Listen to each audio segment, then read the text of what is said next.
Thank you very much.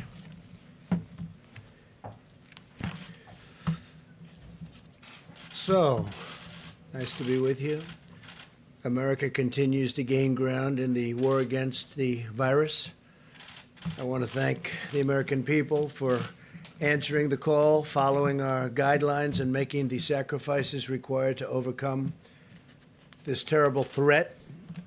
More aggressively, we commit to social distancing. So important. Social distancing, such an important phrase. And we do it right now.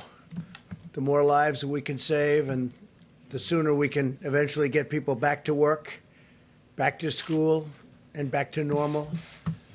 And there are large sections of our country probably can go back much sooner than other sections.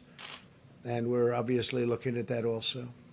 People are asking, is that an alternative? I say, absolutely, it is an alternative. I have now approved major disaster declarations for New York, California, Washington, Iowa, Louisiana, Texas, and Florida. That has great significance, as you know, and legal significance. We're in a constant grouping, and I can say this, we have a large grouping of people that does nothing but communicate with the various officials, including we've been spending a lot of time with New York officials because that really is by far the hottest spot. They've got a number of very tough weeks ahead of them. The governor's doing a very good job. I spoke to the governor, Governor Cuomo, last night and this morning, and he mentioned that in his remarks that he's using that we are using, and I think he feels, because he understands negotiation, he thinks we're using very appropriately the Defense Production Act, and we're using it where needed. It's a great point of leverage. It's a great negotiating tool. But I will tell you, there's tremendous spirit from people and tremendous spirit with respect to these companies. And I don't have to use it very much at all. They want to do it. As you know, General Motors is involved, Ford's involved, 3M's involved, others are involved, and they're all working very hard to produce all different products. We had very little product when we came. We built it up, and we give it away as fast as we can to the different states. We're also, as you know, building numerous hospitals and medical centers throughout certain areas in New York. It's at the convention center, the Javits Convention Center. We're doing 4 hospitals, and we're doing throughout the state 4 medical centers there, somewhat different. I want you to know that I'm doing everything in my power to help the city pull through this challenge. I'm working very hard in New York. It's really, by far, our biggest problem. Maybe it will be, maybe it won't be. But there's a lot of good, capable people working on it with us, and our teams are working very well with the state representatives. We're also doing some very large testings throughout the country.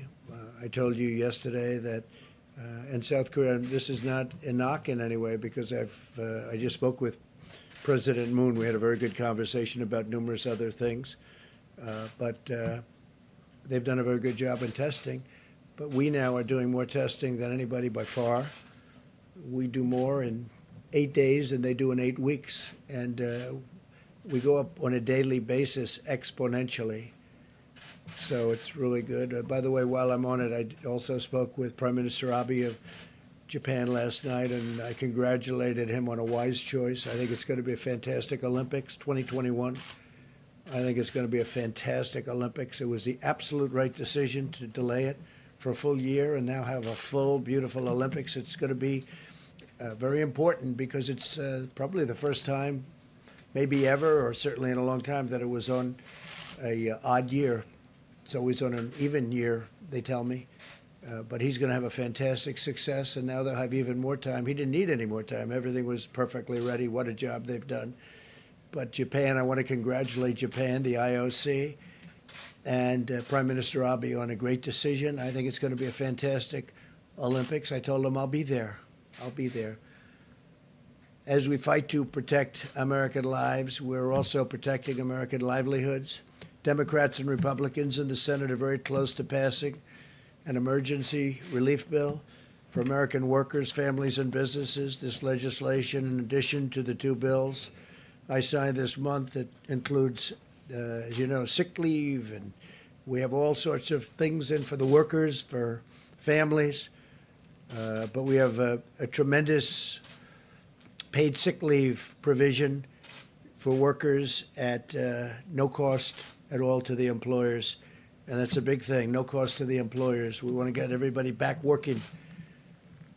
Together, this $2.2 trillion legislative package is bigger than anything, I believe, ever passed in Congress.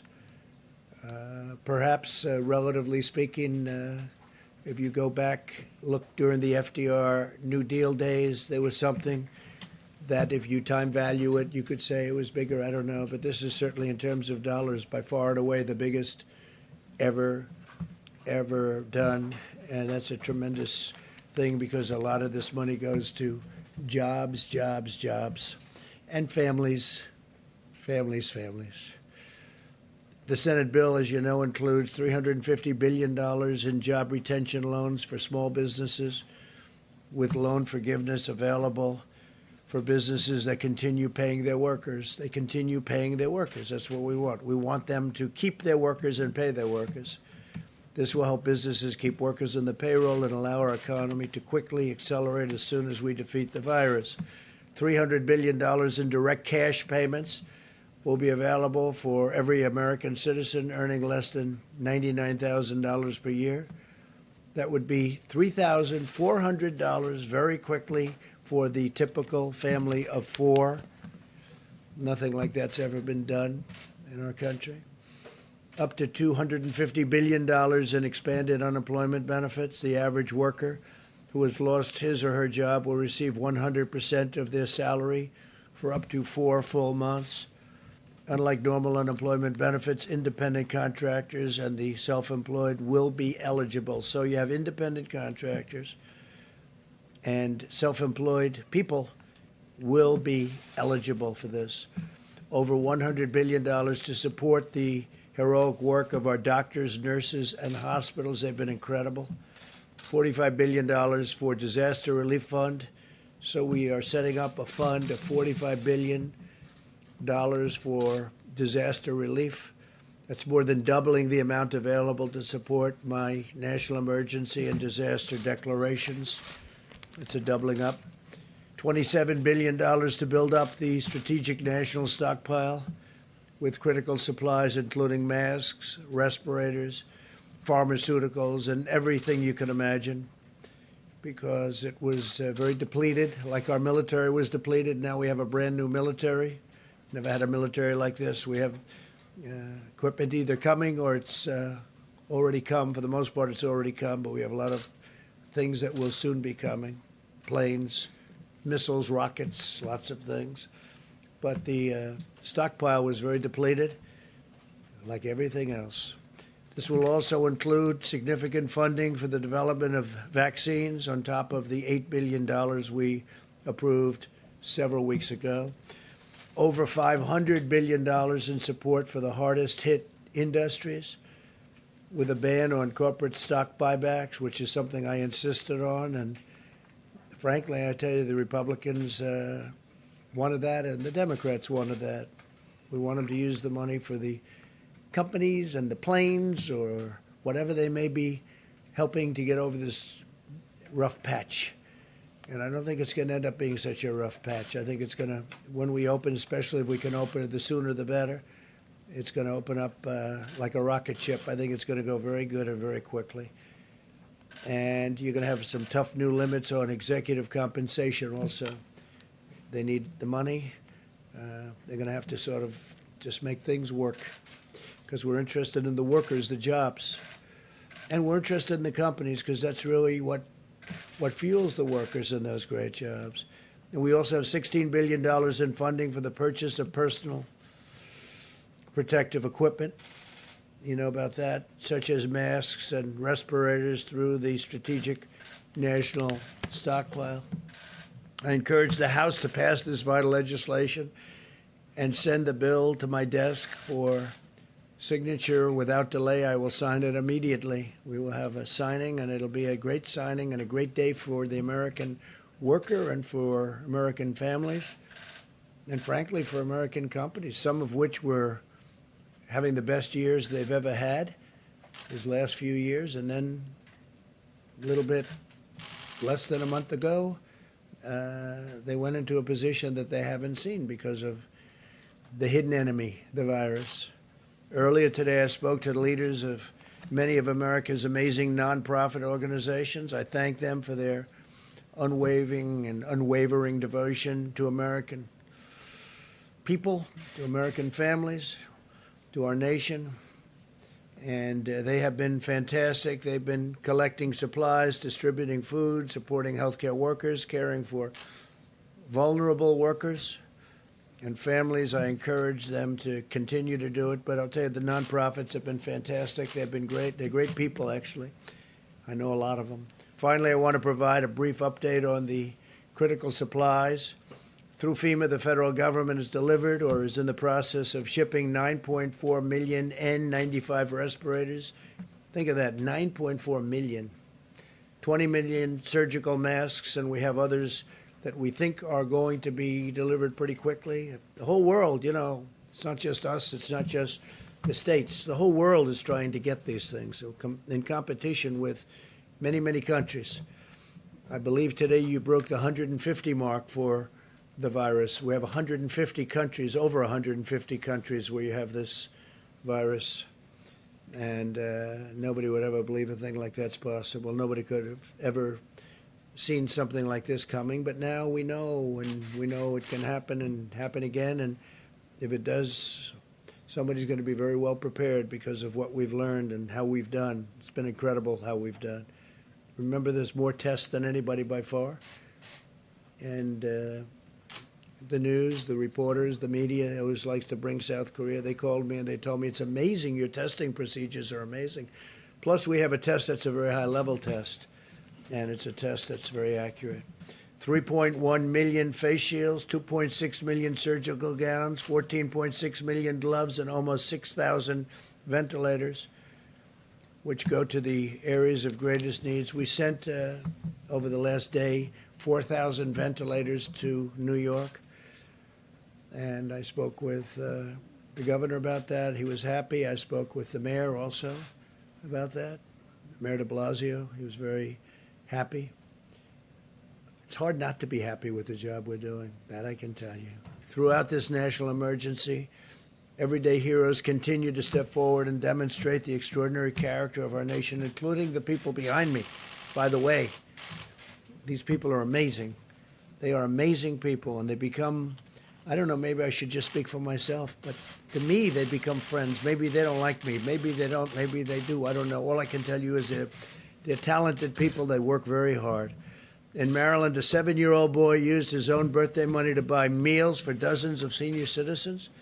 In Nevada, a college student recruited 90 of her friends to help deliver groceries and supplies to the most vulnerable. This is happening all over the country, thousands and thousands of instances. I could stand up here all day and tell you about other things. In Minnesota, hundreds of medical students have volunteered to provide child care for hospital workers, helping to keep our doctors and nurses on the front lines, fighting to save lives. These inspiring Americans remind us that we all have a role to play in winning this great national battle, and it's really a worldwide battle. We're dealing with other nations all the time. The people here are, I am a little bit, I take calls from a lot of people. They're in trouble. A lot of countries are in big trouble. So now we will hear from our great Secretary of the Treasury. He's been working rather hard, I will tell you. Steve Mnuchin is a fantastic guy, and he loves our country, and he's been dealing with both sides, Republican and Democrats. He sort of lived over in that beautiful building. It's a very beautiful building. To me, one of the most beautiful buildings actually in the world, and he's gotten to know it, Steve, very well. So if we could have a little update, Steve, would be fantastic as to how we're doing and what it's looking like. Thank you. Thank you very much, Mr. President. And first, let me say I would like to thank Mitch McConnell for his leadership, and I'd also like to thank Chuck Schumer for the enormous bipartisan support we had on this bill, and the many senators, both Republicans and Democrats, that worked tirelessly over the last 5 days on all the task force. As the President said, I got to live in the LBJ room for the last 5 days, and we couldn't be more pleased with the unprecedented response from the Senate to protect American workers and American business in this situation. The President has outlined many of these, but let me just quickly go through them. Again, small business retention loans. This will cover roughly 50% of the private payroll in small businesses, where we will immediately make loans that will supply 8 weeks of salaries as long as they keep workers employed and overhead. And those loans will be forgiven at the end of the period as long as they keep workers employed. These are SBA loans, but the Treasury will be issuing new regulations authorizing almost every single FDIC-insured bank to make these. I expect by the end of next week, we will have a very simple process where these can be made and dispersed in the same day. So this will be a very simple system to get money into small business hands. For companies that don't qualify that, we have a economic program of tax incentives to retain workers. And as the President said, we have enhanced unemployment insurance for people who don't fit into these two programs that will be administered through the states. We also have economic impact payments. These will be within the next 3 weeks, direct payments into most people's deposit accounts. And for those that don't have it, we will be having the checks in the mail. Treasury will have additional authorities. We have $500 billion that we can use to work with the Federal Reserve for emergency programs that will create up to an additional $4 trillion, if needed, to support American business and American workers in an unprecedented way. And then finally, the President mentioned $100 billion to hospitals and $150 billion to states that have specific coronavirus expenses, as well as many additional things. Mr. President, I especially want to thank you and the Vice President. You were constantly available to us. We spoke constantly throughout the day. You gave us guidance and quick decisions on many issues. And again, thank everybody for this great bipartisan work. This is going to be enormous help for the American workers and the American economy. The President was very determined that Congress would move swiftly to protect hardworking Americans in business in this unprecedented situation. Thank you very much, Steve. Great job. Day and night, right? Day and night. That was a lot of work, and we'll see how it all goes. We still need a vote, Steve, don't we? Do you have a question? Yes. Do you think this bill will keep the economy afloat? Hopefully a long time. We'll see. If we have to go back, we have to go back. We're going to take care of the American worker. We're going to take care of these companies that fuel this country and make the country great. It's not their fault. It's not their fault. But we think I would say we've anticipated 3 months. Hopefully we won't need this for 3 months. Hopefully this war will be won quicker. But we expect that this is a significant amount of money, if needed, to cover the economy. And don't forget, a lot of this is going to be to keep companies that are very strong, AAA-rated companies previously, to keep them going. And it's going to be in the form of loans, so the money's going to come back. A lot of this money's coming back. Separately, let me ask you about something you said yesterday. You said we should never be reliant on a foreign country for the means of our own survival. Yeah. What did you mean Well, I've by been saying that? that for a long Is time. Well, we're reliant on many countries where we give up our supply chains, we give up our factories, we give up our production facilities, and we can buy it someplace else for a little bit lower price.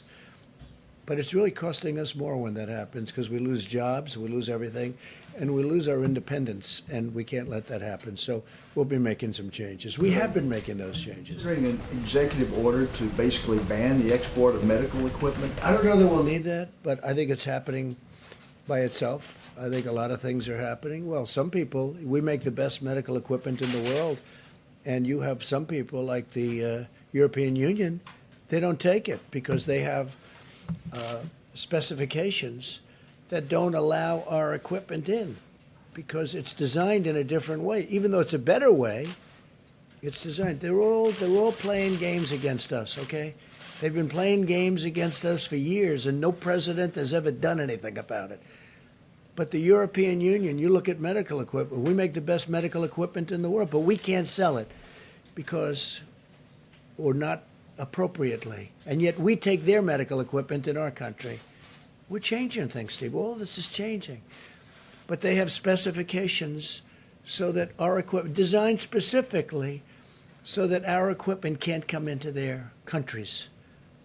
It's a very terrible thing that's happened to our country. And let me tell you, some of the people that took the biggest advantage of us are allies. You know, we talk about allies. They took advantage of us in many ways, but financially as well as even militarily. When you look at, if you look at NATO, the abuse that was given to our country on NATO, where they wouldn't pay. And we were paying for everybody. We're paying now because of me. They're paying a lot. Now they've paid $135 billion more. And then ultimately, Secretary General Stoltenberg, who I think you would say is maybe my biggest fan, we got him to pay an additional $400 billion other countries. And but you know that, and then there's the trade. They make it almost impossible for us to have a fair deal. They know this. They know I'm just waiting. We have all the advantages, by the way. It's going to be easy when I decide to do it. But this isn't the right time to do it. But we've been treated very, very unfairly by the European Union. Please. Mr. President, 4 Republican senators have indicated that the extra $600 for unemployment insurance may encourage workers to leave their jobs, even though you can only collect unemployment if you're fired. I'm curious what you think of that concern. Well, I know the issue very well. We talked about it just a little while ago. Steve, I'm going to let you maybe discuss that. Sure. Now, the President and I spoke to several of those senators today, but let me just explain the issue, which is we wanted to have enhanced unemployment insurance. Most of these state systems have technology that's 30 years old or older. So if we had the ability to customize this with much more specifics, we would have. This was the only way we could assure that the states could get money out quickly in a fair way, so we used $600 across the board. And I don't think it'll create incentives. Most Americans, what they want to keep their jobs. And I said for 50% of these businesses, they will have the businesses keep those jobs. So this was, our number one issue was how do we make sure that American workers who needed to keep getting paid, this is no fault of their own, that businesses have been shut down. The president and vice president wanted to make sure those hardworking Americans got money, and this was the most efficient way of doing it. Senators that you spoke with, are they in agreement now? I'm not going to comment on the specifics of where they are, but I would say, our expectation is this bill passes tonight and gets to the House tomorrow, and they pass it. We need to get this money into the American economy and American workers. That's the importance of this. The one good thing when you think about that, people are going to get actually more money, but we don't want to give a disincentive. But they have been talking about that. It's a good question, actually. Yes, ma'am, please. Yes, thank you. The family of, on another subject, the family of retired FBI agent Robert Levinson says that U.S. officials have concluded that he's died in Iranian custody. Are you aware of that? And how did U.S. officials reach that conclusion? I've been very much involved in that. And he was a great gentleman and a great family. It's just, I have to say this, and they've been making the statement to the family, I believe, but it's not looking good. He wasn't well for years anyway in Iran. It's not looking promising. We've gotten so many people back. We got 2 people back this week, but Robert Levinson, who was outstanding, he's been sick for a long time, and he had some rough problems prior to his detainment or capture, and we feel terribly for the family. But do you accept that he is dead? No, I don't accept that he's dead. I don't accept it. I'm telling you, it's not looking great, but I won't accept that he's dead. They haven't told us that he's dead, but a lot of people are thinking that that is the case. Feel badly about it. Mr. President, you tweeted earlier linking the closing of the country to your election success in November. Is this Easter timeline based on your political interests? What do you mean Because by my election success? No. you tweeted, you said that the media wants the country to remain closed to hurt your No, odds no, of I think being the media, reelected. yeah, no, the media would like to see me do poorly in the election. I think, Lawmakers and economists on think both that- sides of the aisle have said that reopening the country by Easter is not a good idea. What is that plan based on? just so you understand, are you ready? I think there are certain people that would like it not to open so quickly. I think there are certain people that would like it to do financially poorly because they think that would be very good as far as defeating me at the polls. And I don't know if that's so, but I do think it's so that there are people in your profession that would like that to happen. I think it's very clear. I think it's very clear that there are people in your profession that write fake news. You do. She does. There are people in your profession that write fake news. They would love to see me for whatever reason because we've done one hell of a job. Nobody's done the job that we've done. And it's lucky that you have this group here right now for this problem, or you wouldn't even have a country left. Okay. Go ahead, Nabat. Mr. President, two questions. The first one, once you sign the $2 trillion package, how soon or how rapidly do you expect to see Who you economic with? growth? Who you with? I'm with CBN. And my second question is, we are hearing you are pushing for April 6th to have direct payments issued to taxpayers. Is that the target date? I think that's Again, Very much I so. would say our expectation is within 3 weeks, we will have direct payments out where we have depository information. And we're looking to get a lot more information, and we have procedures to do that. So 3 weeks for that. And I would say the end of next week, we want all the banks to be able to originate loans same day. Thank you, Mr. President. I have two questions for you. One is that tomorrow you're going to be speaking with the G20 leaders, and I want to know if you're going to lead an effort to craft a worldwide ban on wild animal markets so as to prevent another pandemic, given that COVID-19 is a zoonotic that was transferred to humans in trade of exotic animals. Yeah, I don't know that that subject's going to come up. There is a lot of talk that that's how this all happened, came out of China, and they say that's how it happened in China. So it's something maybe will be talked about, but it's not the top of my list. Yes, I think we'll have a very, I think we're going to have a very good conference tomorrow. Well, and to follow up, also, and Dr. Ashish Shah, who's the head of Harvard's Global Health Institute, says that the key to getting this economy open as soon as possible is to test everyone who needs testing so we can quarantine all infected individuals and allow everyone else to go back to work immediately. Would you subscribe to that strategy? No, but And- we have tested more than anybody. I and if saw not- him. And if not, how many deaths are acceptable? Yeah. How many? None. Okay. How many deaths are acceptable to me? None. Okay, none. If that's your question. Look, I saw him. I saw his statement. We have tested by far more than anybody. We're testing more than anybody right now. There's nobody even close. And our tests are the best tests. They're the most accurate tests. But if you're saying we're going to test 350 million people, I watched his statement. I disagree with it. We can go to certain states. I could name them now, but I'm not going to do that. But we can go to certain states right now that have virtually no problem or a very small problem. We don't have to test the entire state in the Middle West or wherever they may be. We don't have to test the entire state. I think it's ridiculous. We don't have to do it. A lot of those states could go back right now, and they probably will, because at some point in the not too distant future, certain states are going to come off the rolls. Maybe New York can't, and maybe California can't. Maybe the state of Washington can't, although if you look at them, their biggest problem was in one nursing home. Yeah, go ahead. But the states aren't silent. And so, I mean, somebody, if you test one state and then the person moves over to the other state, well then, You know, you're going to just look at that. But if you take a look at the states, and many states that I'm talking about, they don't have a problem. We have some big problems, but it's confined to certain areas, high-density areas. So why would we test the entire nation, 350 people? With that being said, I'm going to say it again. We tested far more than anybody else. We have the ability to test. I mean, we've come a long way from an obsolete, broken system that I inherited.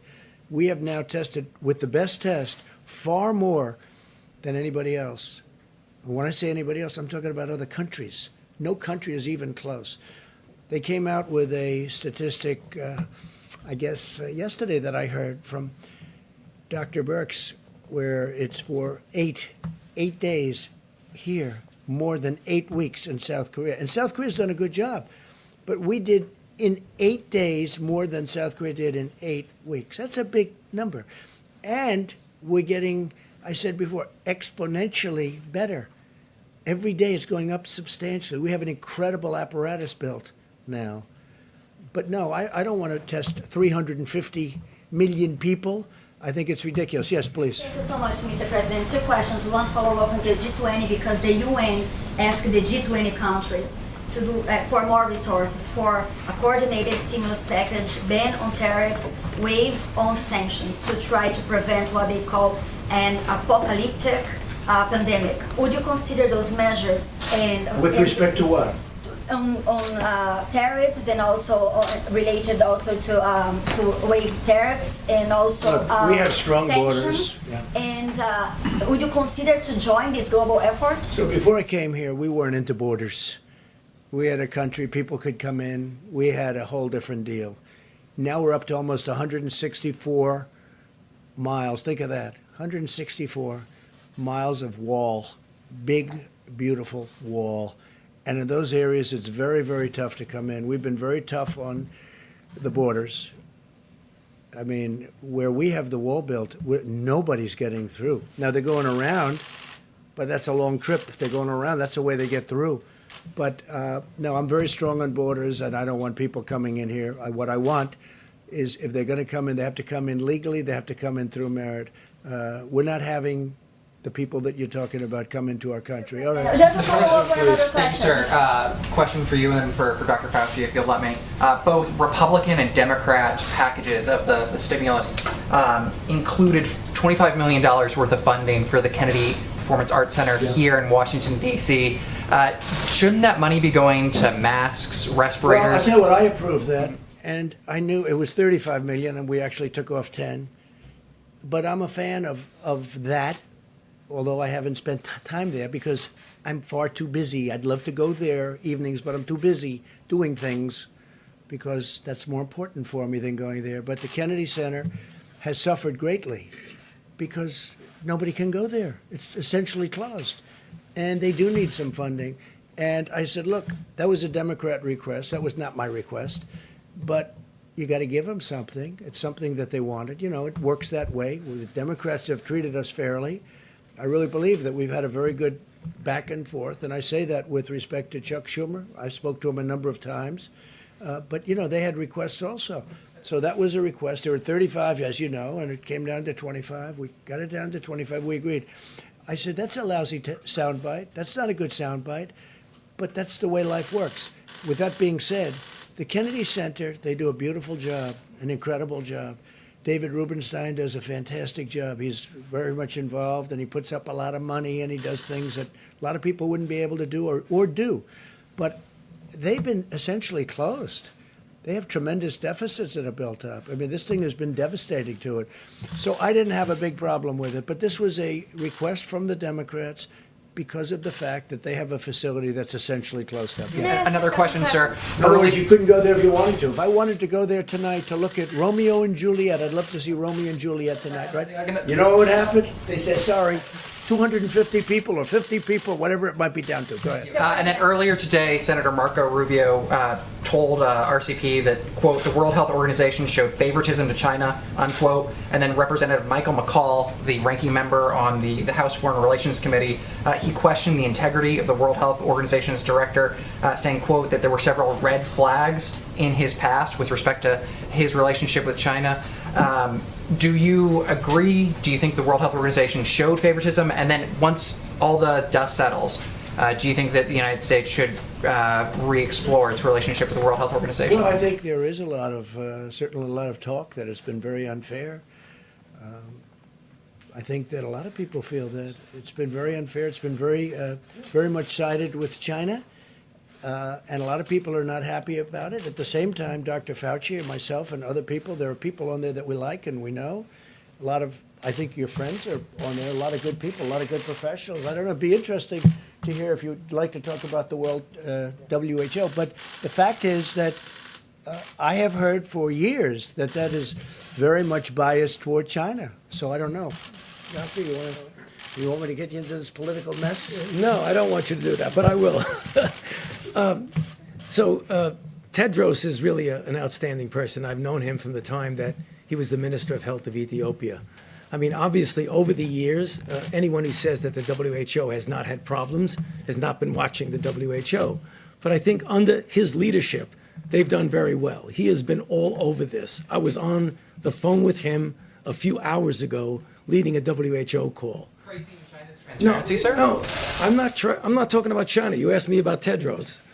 World Health Organization praising China for its transparency and leadership on their response to the pandemic? You know, I can't comment on that because, I mean, I don't have any viewpoint into it. I mean, I don't even know what your question is. Can I follow up on that phone call, please? Welcome to the game. You know, let me just tell you, I've heard that for years. I spoke to him yesterday. Seems fine to me. I don't know. But we're the ones that gave the great response, and we're the ones that kept China out of here. And if we didn't do it, you'd have thousands and thousands of people who would have died that are now living and happy. If I didn't do that early, call on China, and nobody wanted that to happen. Everybody thought it was just unnecessary to do it. And if we didn't do that, thousands and thousands of people would have died, more than what's happened. So that's it. All right, maybe one more. Steve, go ahead. When you have this G20 meeting tomorrow, what sort of coordinated response are you expecting? We're going to have a meeting with the 20 nations total, including us, and it'll be a conference call tomorrow morning sometime. I look forward to people I know I like. I think in every instance I like every one of them. But it'll be an interesting call. You'll be the first to know. Next week, when the 15-day period ends, what should we expect then? Are you going to extend it for another we'll week? Be talking. I'll be speaking.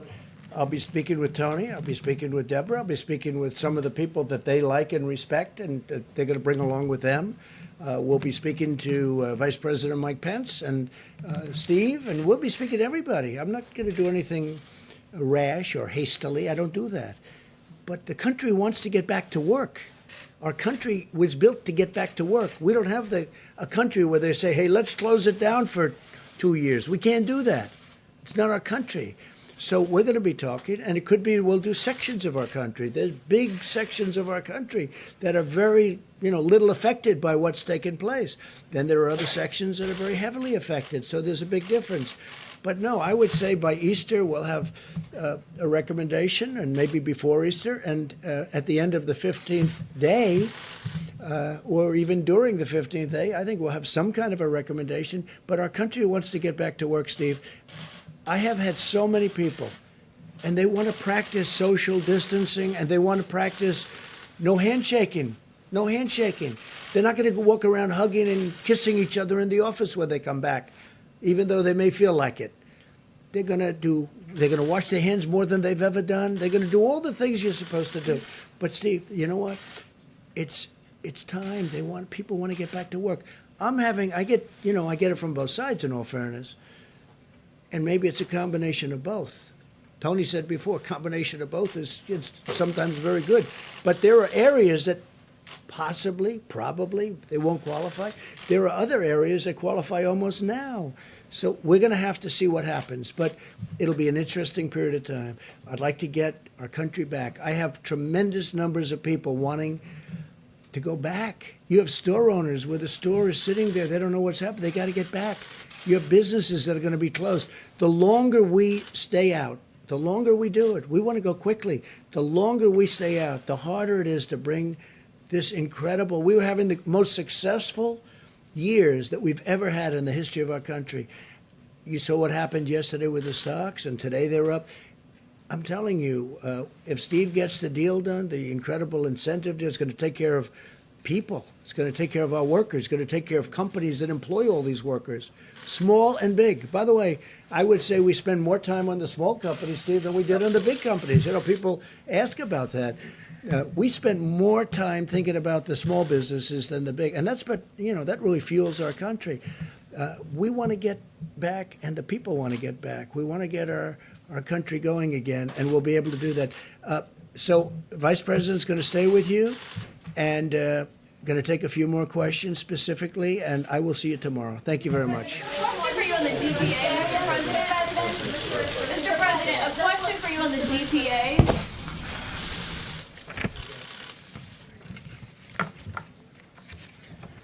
Well, thank you all. A report on today's action by the White House Coronavirus Task Force. The President and our entire team continue to be inspired. By the way, people all across this country are putting into practice 15 days to slow the spread. We are 10 days into the 15 days. And let me say again to every American, if you're in an area that's been impacted by the coronavirus, it's absolutely essential that you listen to state and local authorities for guidance. But for every American, what you can do is implement the practices outlined in the President's coronavirus guidelines today. Because we truly do believe that, as millions of Americans have done and will continue to do, that we can significantly impact the rate of growth in this epidemic in our country. We can spare Americans from exposure to the coronavirus, and we can save lives. And so on behalf of the President and our entire task force, I want to say thank you to the American people. And thank you for your cooperation. Thank you for embracing the principles in 15 days to slow the spread. We heard about that cooperation today in a series of conference calls. We spoke with equipment manufacturers who are stepping forward as never before to assist us in developing the medical equipment that is essential, whether it be masks or other medical supplies or ventilators. FEMA reported to our task force today that hundreds of companies have stepped forward to be involved in the supply chain, and we are vetting nearly 70 of those countries for specific repurposing of their manufacturing to produce everything from masks to gloves to gowns and, of course, to ventilators. We also had a very productive call with Secretary Betsy DeVos with education leaders from around the country today. And let me say on behalf of the President and a grateful nation, thank you to all of our teachers, many of whom are now home, teaching children from afar, even in many cases while they have their own kids home from school. You are truly heroes. And the Department of Education, as well as your State Department of Education, are grateful to each and every one of you who find yourselves educating out of home. And the Department of Education has a helpful website on coronavirus recommendations, ed.gov/coronavirus. And as we mentioned before, Secretary Betsy DeVos and Secretary Sonny Perdue will be joining us at this podium on Friday to speak about distance learning recommendations that have been made not just for secondary or for college education, but also for K through 12 education. We're opening up avenues, creating new flexibility so that not only college students can continue to be involved in learning from afar, but children K through 12 can do the same. Secretary Perdue will also be here to talk about the food lunch program and free and reduced lunches. Today, the President and I also spoke to over 150 CEOs of the top nonprofit organizations in the country. We thanked them for their ongoing work, supplying the needs not only of people impacted by the coronavirus, but the most vulnerable among us in our communities. Organizations like Red Cross, the Salvation Army, Feeding America are all still working every day. And we promise to urge every American, if you have the means and have the ability, continue to be generous to nonprofit organizations that are helping those most in need in your community. The President marshaled a whole of government approach. That means working with our governors today. The President and I were in direct contact with governors of New York, California, Washington State, New Jersey, Michigan, and others. And we continue to be inspired and impressed by the leadership that governors are providing in their states, making tough choices, leading their states, and the President and I are truly grateful. The task force made a recommendation, and FEMA has assembled a team to provide technical assistance to the state of New York. And that team was welcomed by Governor Cuomo, will be arriving on the ground there very soon, along with all the other resources that the president recently announced would be flowing to New York and to Washington State and to California. In my conversation with Governor Gavin Newsom of California, I was pleased to speak to him and hear that our FEMA team is literally at the table with the state of California's team, working to meet their supply needs, working to work on capacity. And I want people to know in the states that are most impacted by the coronavirus that we are with you. We're going to stay with you. We're going to continue to work around the clock to make sure your courageous healthcare workers, your health systems, and your state governments have the resources to support your response. On the subject of testing, Dr. Birx will reflect on what the data is showing in just a moment. Not including local labs and hospitals, we are at 432,000 tests completed. And we're pleased to see that there are literally drive-through and community sites around the country, and the U.S. Public Health Service is assisting states in standing those up each and every day.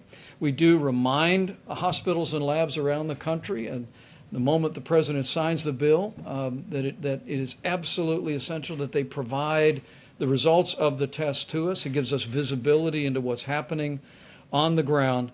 But because of the public-private partnership President Trump initiated with these vast commercial lab networks around the country, we are adding tens of thousands of tests every single day. On the subject of supplies, before the end of the week, we'll talk a bit more, as the President did moments ago, about the supply chain. I was at FEMA last night and literally saw a room full of people with laptops and cell phones. We are literally leaving no stone unturned, as I told governors today, to find medical supplies, whether it be masks or gowns or gloves or ventilators, and the team is working around the clock to meet those needs. A few smaller items. First and foremost, the CDC is developing guidance, which we'll be publishing tomorrow, about the best way to utilize our natural resources at our parks. It would be several weeks ago that our Park Service waived all entrance fees, and we directed the CDC to produce guidance for how people can still practice social distancing and common sense, but be out of doors and enjoy our natural parks. We'll also be sharing that guidance with the vast state park systems around the country and encouraging their support. With that, let me last say again, there's nothing more important for the American people to do to slow the spread than to heed your state and local guidance in areas impacted by the coronavirus, and for everyone else to put into practice the 15 days to slow the spread. Dr. Fauci will reflect on the importance of mitigation and the impact that we believe that it is having around the country. But it is, people ask me from time to time, what can I do? And I say from my heart to every American, this is what you can do. Not just to protect your own health and that of your family, but no American wants to inadvertently spread the coronavirus, particularly to those that may be vulnerable to serious health consequences. Remember that the risk of serious illness to the average American remains low. I mean, the vast majority of people that contract the coronavirus will have mild symptoms to flu-like symptoms, and will recover. But for seniors with serious underlying health conditions or with people with immunodeficiencies, everyone needs to practice the principles of 15 days to slow the spread. The President announced this week that we are looking forward to the day that we can open up the country. And this team will be bringing him recommendations about how we can safely and responsibly do just that. But for every American that wants to see America back in business, you can hasten the day by putting into practice the 15 days to slow the spread. Go to coronavirus.gov for details. And I truly do believe if all of us will do all that we can do, we will slow the spread, we will protect the most vulnerable, and we will heal our land. With that, let me recognize Dr. Tony Fauci to speak about, Dr. Birx, please, and then Dr. Fauci. Thanks, Deb. Thank you, Mr. Vice President, and thank you all for listening to us talk to the American people. We've been watching the testing results. It's very critical to us. It's very critical to be looking at that very carefully. Let me tell you two things that are going on in parallel. Our system to look at flu-like illnesses is still up and running in county after county and state after state. And why is that important? For those of you who've been following the flu epidemic this year, you'll remember we had flu A, then we had another peak of flu B, and those systems that are in every single state and local government is the platform where we can see whether there's any increase in flu-like illnesses. So if you have very few cases in your state and in your counties, maintain your flu surveillance system that you work closely with the CDC on, and look for changes in your slope of new flu-like illnesses. And there are enough test kits, and there's particularly enough of the CDC test kit where we started that runs on your flu surveillance platform to be constantly surveilling what those flu-like illnesses are in our states and counties that have very low number of cases. We have counties still with 0 to 1 cases, but they can participate in the surveillance that we need to have out there now by using their flu-like surveillance system, and we thank all of the states who have that up and running. If you go to cdc.gov and go to flu surveillance, you can see state by state, and you can be looking at those curves with us. It's what we're looking at day by day, in addition to the testing results that are coming in. For the testing results, still, there's 4 counties that constitute the majority of both the current cases and new cases. I think you know those are New York City, Westchester, New York, Suffolk, and Nassau County. Those are the 4 counties, all associated with New York and the New York metro area. There's a few counties in New Jersey, but this is still where 56% of the cases are and 56% of the new cases. It's very important that people look at the number of new cases per day. Remember, we told you it was going to take us a while to work through the testing backlog. I think we're close to working through the testing backlog so that you can interpret the number of cases per day, and you will see in New York City that the number of cases per day has been relatively constant over the last 3 days. Those are the number of new cases per day. This is a real call to every person in New York City and the New York metro area to continue every one of these 15 days to slow the spread, and to do that part of it at the same time that they're following the mayor's and governor's piece. Yesterday, we talked about people that may have left the metro area that were residents of the metro area that may have gone to secondary homes or other places to reside. And we've asked all of them to carefully monitor their temperatures and self-isolate from the communities where they went, just to ensure their own health and the health of their communities while people move around the country. Finally, why this is so important. It's very important to me personally because my grandmother, for 88 years, lived with the fact that she was the one at age 11 who brought home flu to her mother, named Leah, for which I am named, when her mother had just delivered. And her mother succumbed to the great 1918 flu. She never forgot that she was the child that was in school that innocently brought that flu home. This is why we keep saying to every American, you have a role to protect each and every person that you interact with. We have a role to protect one another. It's why we are social distancing and you are social distancing. But to every American out there, when you are protecting yourself, you're protecting others. And if you inadvertently, I know, brought this virus home to someone with a pre-existing condition, I can tell you my grandmother lived with that for 88 years. So this is what we're trying. This is the message that's important to everybody. This is not a theoretic. This is a reality. You can see the number of deaths that are occurring. We all have a role in preventing them. So thank you for the work that you do to get our message out to others, to really ensure that every American understands how important their role is as we move through these next 5 days, to not let up for an instant. I hear some reports that someone said, oh, well, the new cases in New York are increasing or the hospitalizations are increasing. The number of new cases over the last 3 days have been consistent, but not rising any more than a consistent day-over-day rise.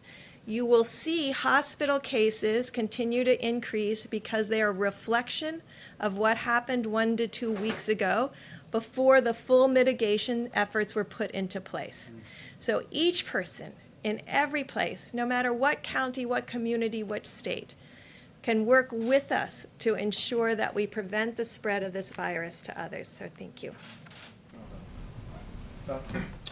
Thank you, Mr. Vice President. I just want to spend a couple of minutes telling you a little bit about some information that I got on our weekly call that we have at least once a week with the WHO, which is led by Dr. Tedros and Mike Ryan, who's the point man there, to give us some information. And in that regard, I want to apologize for my curt response to you when you asked me about the China deal, because I shouldn't have done that. That's not my style. But what I really wanted to say is that my job is that I'm a scientist, I'm a physician, and I'm a public health person, and I don't like to get involved in that stuff. So anyway, getting back to the WHO. So we learned some really interesting information because obviously the other countries like China and others had been hit prior that we did. One of the things that was striking to me, and I just throw it out because it's something that we will face. We're not facing it now, but we will face. Our Chinese colleagues are very concerned because they went through the entire cycle of the curve to come down. They have very, very few cases. But what they're starting to see as they're relaxing the constraints on travel, that they're getting imported cases. And they wanted to warn us that when we get successful, make sure you very carefully examine how you're going to release the constraints on inputs. So I know we're going to be successful in putting this under control, but I think we're going to have to remember we don't want to import cases in.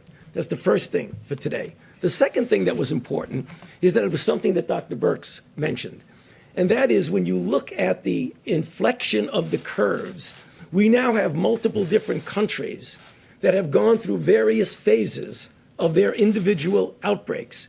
And you could learn something from them about where you are in your own outbreak. For example, when China went up, what happened is they just didn't turn around. They went from going to, I'll just take an arbitrary number, 500 new cases a day. The next day it was 1,000 cases, then 1,500, and then 2,000. But once the number of new cases each day starts to flatten out, that's when you get to that point where the inflection goes down. So what things we want to look for, the things that Dr. Birx had mentioned. That doesn't mean you declare victory when it does that, but you know you're at least on the way to where you want to go. And I think that's really very important. The third and final thing that I think gets back to the question that many of you in the audience have asked of us is about, would this possibly become a seasonal cyclic thing? And I've always indicated to you that I think it very well might. And the reason I say that is that what we're starting to see now in the Southern Hemisphere, in Southern Africa, and in the Southern Hemisphere countries is that we're having cases that are appearing as they go into their winter season. And if, in fact, they have a substantial outbreak, it will be inevitable that we need to be prepared that we'll get a cycle around the second time. What does that mean for us in what we're doing? It totally emphasizes the need to do what we're doing in developing a vaccine, testing it quickly, and trying to get it ready so that we'll have a vaccine available for that next cycle. In addition, to do the randomized controlled trials of drugs so that we will have a menu of drugs that we have shown to be effective and shown to be safe. Because I know we'll be successful in putting this down now, but we really need to be prepared for another cycle. And what we're doing, I believe, will prepare us well. Thank you. Thanks, Doc. We'll take a few questions, please. Mr. Vice President, on ventilators, some really important reporting from the Center of Public Integrity today. They suggested that there's only 16,000 in the national stockpile. Can you just give us some clarity? How many ventilators do you have in the national stockpile? Who else is making them, and how long will it take for them to make a critical mass? Because based on the Center for Public Integrity, it appears there aren't enough if people are going to die as a result.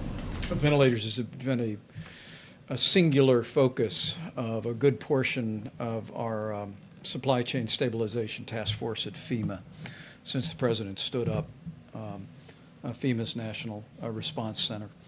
And we're making progress in a variety of ways. First, there is the national stockpile, which you refer, and depending on what's been distributed, we just delivered 4,000 ventilators to New York, including ventilators that we sent to New York City. But there's that number of some 20,000, less than 20,000. I won't dispute your number. Beyond that, there literally are, by most estimates, more than 150,000 ventilators in the broad healthcare system all across the country.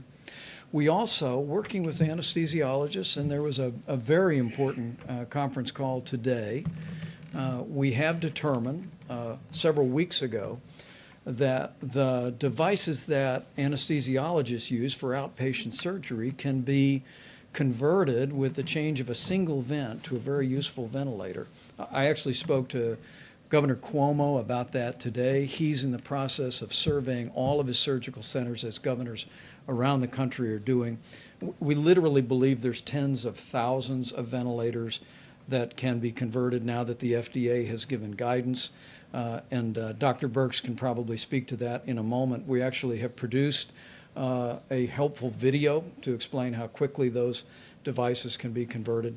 But we're also working with General Motors and other companies to immediately spin up production. Those contracts are being reviewed. We're vetting their capability.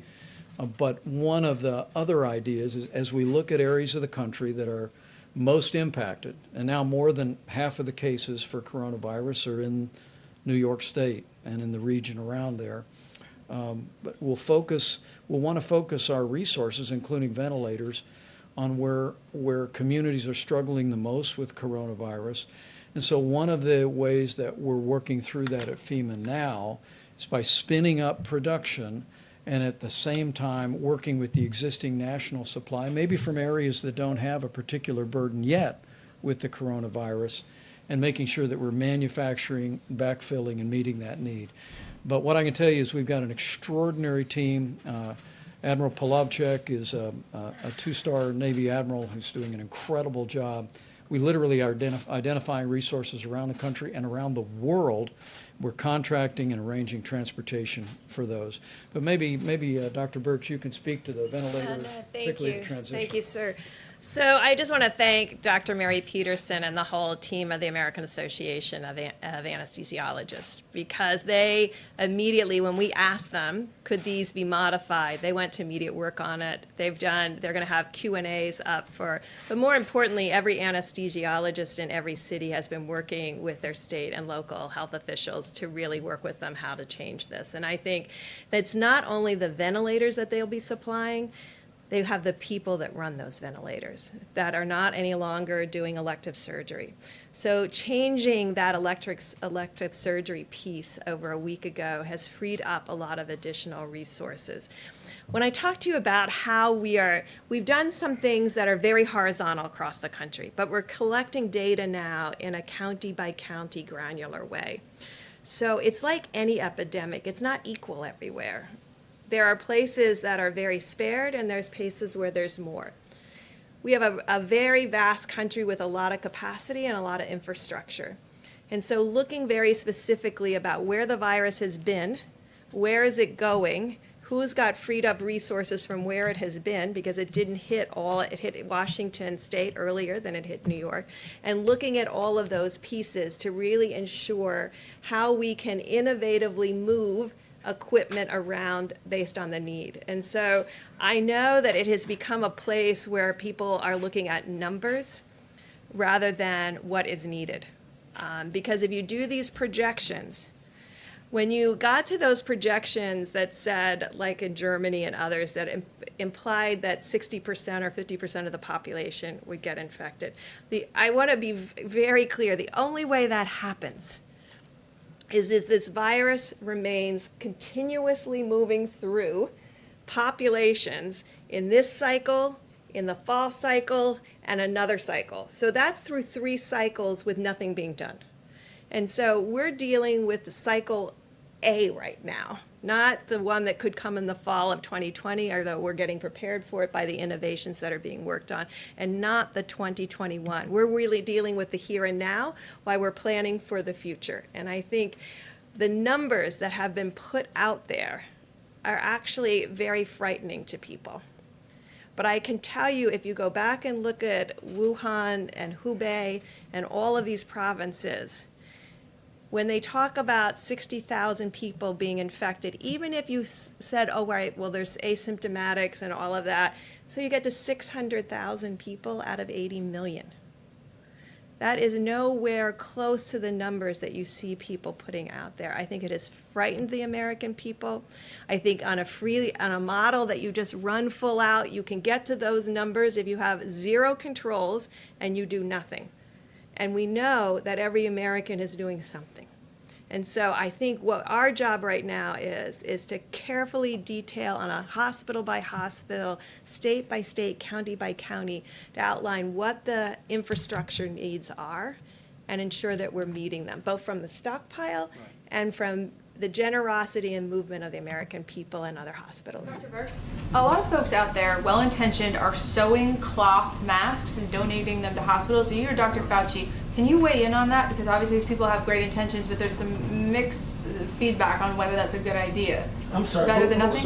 Lots of surgical masks. People are sewing them. So clothing manufacturers, volunteers dropping them off at hospitals. Is that necessary? Is that helpful? Is it something you'd recommend? Well, I mean, you would only recommend that under desperate situations if you don't have any mask. But what we're seeing now, as you've heard, is a rather significant inflow of masks that are coming in that are going to be available. I mean, obviously, if you don't have a mask and you need a mask and it's appropriate for you to be wear it, you do what you can. But I don't see that now as a necessity, given what's going on right now. Great. Great. Mr. Vice President? We'll take a couple more. Thanks.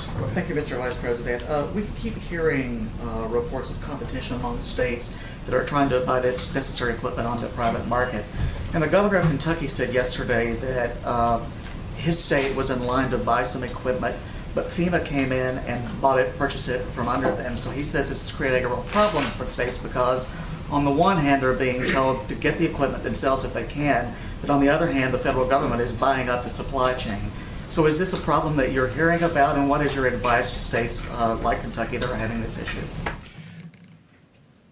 I actually spoke to the governor of Michigan today, Governor Whitmer and I, about just that. And we put our FEMA regional representative right on the case.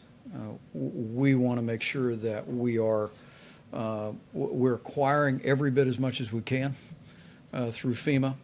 But as we work with the supply chain, we want to have full coordination with the states and the requests they're making and hospitals that they're making. And we're looking into those matters. But make no mistake about it, this FEMA team at the President's direction is leaning into this effort, leaving no stone unturned, literally searching not just the nation but the world for all these critical supplies. And as the President just reported to you, we're in the process of shipping 9.4 million N95 respirators, 20 million surgical masks, 3.1 million face shields, and the list goes on. And we're going to be shipping those every single day. But as I told Governor Whitmer today, who's leading her state through all of this with great energy, we want to partner with her. We want to partner with every governor and make sure that the left hand knows what the right hand is doing in terms of acquiring resources. Mr. Vice President, thank you, sir. Or how about you right here? Thank you so much. No, right here. Thank you. Can I ask the next one? On the mask question, healthcare workers on the ground still report that there are mask shortages. What timeline do you predict for making sure everyone who needs a mask is adequately supplied? Well, I'm going to let Dr. Birx address that as well, but let me say again, I just received a report. We're going to be detailing it before the end of the week, where we've literally identified significant resources, not just around the country but around the world, of the masks that can be used by healthcare workers. But as Dr. Birx said, we are focusing those resources in the areas where healthcare workers are most exposed to the prospect of contracting the coronavirus. The President's made it clear from early on, right after seeing the needs of Americans who are struggling with the coronavirus, making sure they have the support that they need on the same level of priority. We want our healthcare workers to have the personal protective equipment to be able to do their job safely, and we're working on that. I will tell you, I spoke about this today to several governors, not only the governor of Michigan, but the governor of Indiana, and President Trump and I couldn't be more grateful. The way governors around the country are joining us in calling on businesses to go back to their warehouses and identify industrial masks, N95 masks, that because of the change that President Trump insisted on in the law, can now be used by hospital workers. And they're perfectly acceptable to protect a healthcare worker from the possibility of a respiratory disease. But we're calling on, and our governors are joining us in calling on every business across America during this time of a great challenge where many businesses are idled. Go back to your storehouses, identify N95 industrial masks, and as I told our governors today, they can call FEMA, they can call the state healthcare services, or they can just load them up on a flatbed and drive them over to their local hospital. And literally, we hear stories in every state in the union of people doing that, and so it's happening all at the same time. And we'll be detailing the progress we're making on masks. Anything further, Deb? Thank you, Mr. Vice President. I just wanted to add one piece, and this is really a call to every state out there and every county that has been doing community-based testing. The FDA put out new guidance, we talked about it several days ago, that people can do self-testing in the drive-thru, where you give them the materials to do it in their car, and you pick it up in a biohazard bag. This would free up all of that PPE that you see being utilized in those drive-thrus back to the hospitals and back to the clinics that need it the most. We have to move to the new technology. FDA worked tirelessly to get that out there so that it could be sparing of gowns and gloves and full respiratory N95s. This is the moment to move to that self-testing front of nose with the new applicators that can be utilized so that every single bit of the N95s can be put into the hospitals that need it. Dr. Birx? Mr. Vice Dr. Vice President. Last question. Let me just say we look forward to seeing you all tomorrow. We'll be back here with further progress and news. But if I could just say to every American, Is he okay? You keep asking we'll him. get through this. He keeps asking you if you're okay. We'll get through this. But we'll get through this together. Every American needs to understand that whether you are in an area that's impacted by the coronavirus or an area where there's very few cases, if you do your part to put into practice 15 days to slow the spread, you will do just that. You'll impact the spread of this coronavirus epidemic in our country. These experts tell me that we can significantly reduce the number of Americans that would be exposed to the coronavirus as every American continues to put these guidelines into practice. And we just know that with all of the extraordinary effort that's being done at the federal level by this tremendous team and all of our agencies, all the great leadership by governors in both parties across the country, with all the incredible and courageous work by healthcare workers, with the cooperation and the prayers of the American people, we will get this done. We will not only slow the spread, we'll protect the vulnerable, and we'll heal our land. Thank you all. We'll see you tomorrow.